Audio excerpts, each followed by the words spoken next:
تصنع المستحيل لا تقل لي وحدي أو كيف السبيل أنت بالتحدي.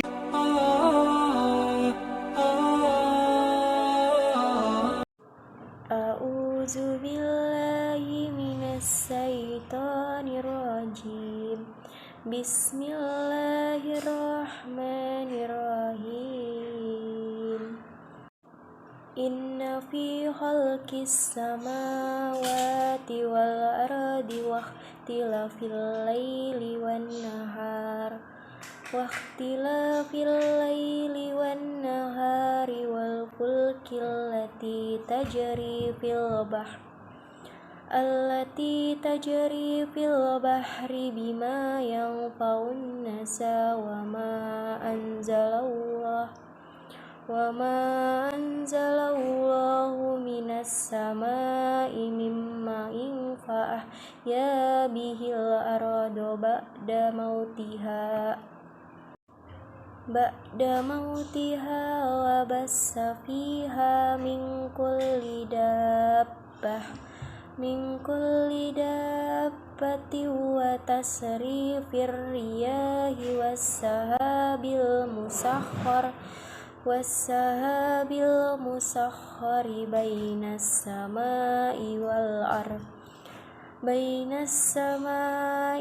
ardi la ayatil liqaumin ya'qilun.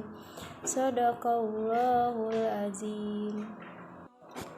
Artinya, sesungguhnya pada penciptaan langit dan bumi, pergantian malam dan siang, kapal yang berlayar di laut dengan muatan yang bermanfaat bagi manusia, apa yang diturunkan Allah dari langit berupa air, lalu dengan itu dihidupkannya bumi setelah mati kering, dan Dia tebarkan di dalamnya bermacam-macam binatang, dan perkisaran angin dan awan yang dikendalikan antara langit dan bumi, semua itu sungguh merupakan tanda-tanda kebesaran Allah bagi orang-orang yang mengerti. Asbabun nuzul ayat 163 dan 164 ini adalah ketika turun surah Al-Baqarah ayat 163, kaum musyrikin kaget dan bertanya-tanya, apakah benar Tuhan itu tunggal? Jika benar demikian, berikanlah pada kami bukti-buktinya. Maka turunlah ayat ini yang menegaskan adanya bukti-bukti kemahaesaan Tuhan. Diriwayatkan oleh Sa'id bin Mansur di dalam sunannya, Al-Faryabi di dalam tafsirnya, dan Al-Baihaqi di dalam kitab Syu'abul Iman, yang bersumber dari Abu Ad-Duha. Imam Sayyuti berpendapat bahwa hadis ini mudhal, tetapi mempunyai syahid atau penguat. Asbabun nuzul lainnya adalah setelah turun surah Al-Baqarah ayat 163 kepada Rasulullah SAW di Madinah, orang-orang kafir Quraisy di Mekah bertanya, bagaimana Tuhan yang tunggal bisa mendengar manusia yang banyak? Maka turunlah ayat ini sebagai jawabannya. Diriwayatkan oleh Ibnu Abi Hatim dan Abu Syisyeh di dalam kitab Al-Azamah yang bersumber dari Atta. Keterangan mengenai Quran Surah Al-Baqarah. Surah Al-Baqarah yang berjumlah 286 ayat itu turun di Madinah, yang sebagian besar diturunkan pada permulaan tahun Hijriyah.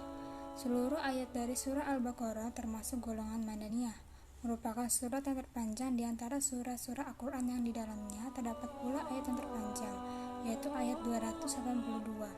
Surah ini dinamakan Al-Baqarah karena di dalamnya disebutkan kisah penyembelihan sapi betina yang diperintahkan Allah kepada Bani Israel, yang terdapat pada ayat 67 sampai dengan 74, di mana dijelaskan watak orang Yahudi pada umumnya.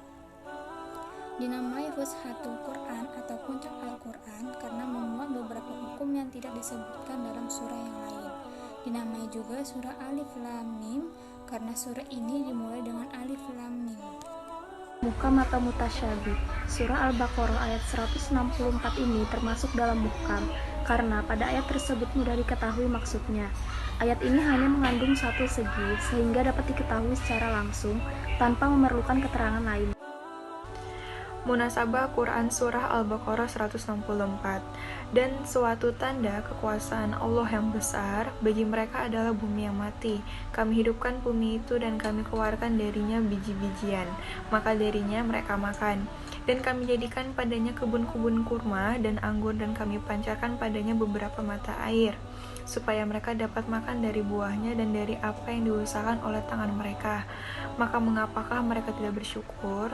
Maha suci Allah yang telah menciptakan pasangan-pasangan semuanya, baik dari apa yang ditumbuhkan oleh bumi dan dari diri mereka maupun dari apa yang mereka tidak ketahui. Quran Surah Yasin 33-36.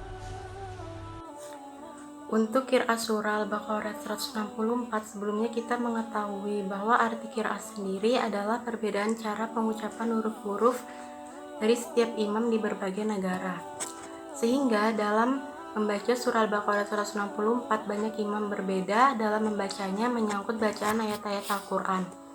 Cara membaca yang dianut dalam satu mushaf qiraah didasarkan riwayat perbedaan qiraah dalam pengucapan huruf dan pengucapan dalam berbagai keadaan.